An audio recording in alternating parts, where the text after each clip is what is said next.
It's the second business day of the new year 2018. Welcome to the program. This is your Business Morning with me, Bosun Amafaye. We're live to you from Channel's global headquarters in Lagos, Nigeria.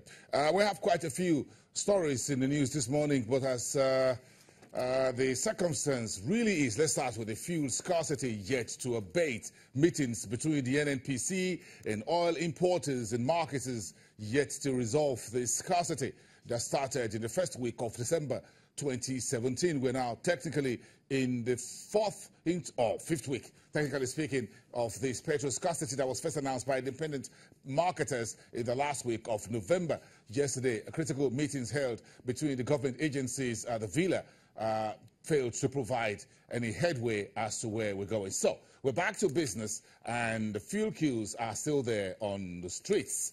And by Monday next week, when school students are back in the classrooms, you expect to see more logjams. Meantime, the Honorable Minister in charge of Petroleum Resources, Dr. Ibe Kachiku, told journalists at the end of the meeting at the Villa yesterday that no evidence yet that petrol marketers are hoarding products.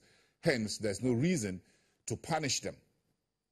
Well, the NNPC, the Department of Petroleum Resources, and other government agencies, however, discovered petrol products hoarding in Abuja and elsewhere last month. A number of them were reported in the press. Now, the Honorable Minister of Petroleum Resources says there was no hoarding of petrol by petrol marketers. So, what did the President say 48 hours ago? That's on the 1st of January. Well, technically 72 hours, when he gave his New Year address. The President started right away from the petrol scarcity. And this was part of what he says. He said, instead of showing love, companionship, and charity, some of our compatriots chose this period to inflict severe hardship on us all by creating unnecessary fuel scarcity across the country. So the President believed that the fuel scarcity that we currently have on our hands was man-made. I went on to say in the second paragraph of that very lengthy New Year address that this is unacceptable, given that NNPC had taken measures to ensure availability at all depots. So that means the NNPC had available products, but the President believes that some folks actually sabotaged the entire process. And this is what the President says finally about that in paragraph 3. I am determined to get to the root of this collective blackmail of all Nigerians and ensure that whichever groups are behind this manipulated hardship will be prevented from doing so again. Now, the Minister of Petroleum Resources said there are no evidence yet of what the President said, that the marketers hoarded the fuel. But he says they are still looking for evidence. We're all waiting on Dr. Kachiku's ministry to bring us up to speed.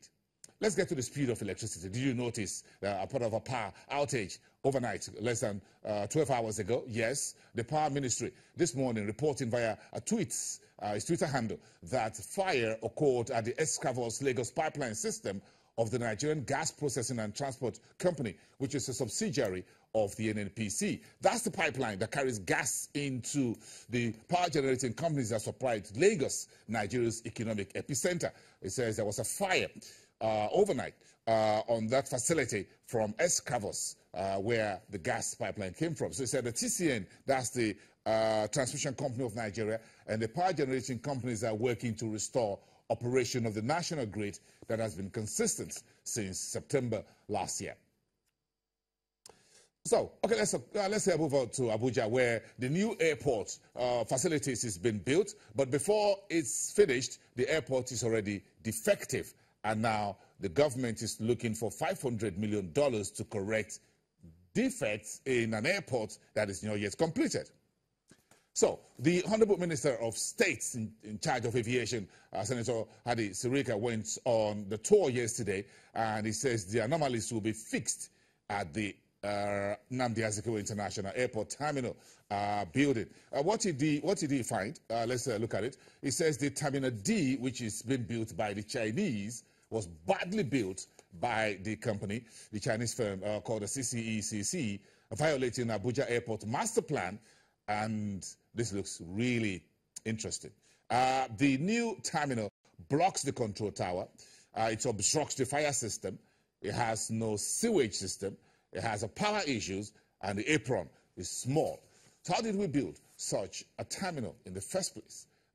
Now we're looking for $500 million to correct what hasn't even been commissioned.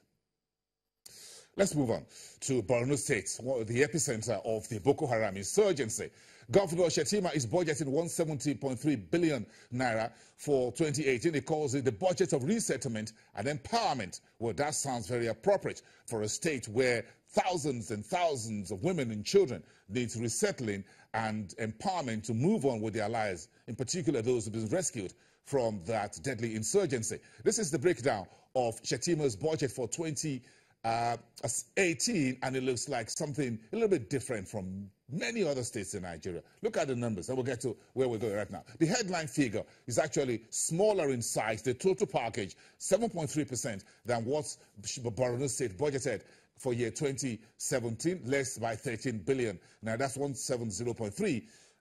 But the real story is here. The recurrent expenditure, which goes to salaries and wages, is just 61.3 billion, while the state government will spend 108 billion on capital expenditure. Now that's really total, completely out of this world, where you have capital expenditure much higher than recurrent. What we have across the states is that recurrent expenditure, which goes to salaries, wages, tea, coffee, and biscuits, much more, and pensions allowances, much more higher than what will be spent in real construction and capital projects. Now, Borno State is spending more than 80% of its total budget 2018 on capital projects and less on salaries and wages. So how will the money come from? Look at the numbers there, what the Shettima presented to the House of Assembly a few days ago. The IGR, which is internally generated revenue, of course, we all understand, 16.65 billion. With the Boko Haram and all the resettlement and the IDP camps, there's not much to generate in terms of IGR. So that is sitting at 16.65. So Borno State will be looking towards Abuja in the south or somewhere in the middle of the country for FAC allocations. So the total inflows expectations are around 115.73. That will be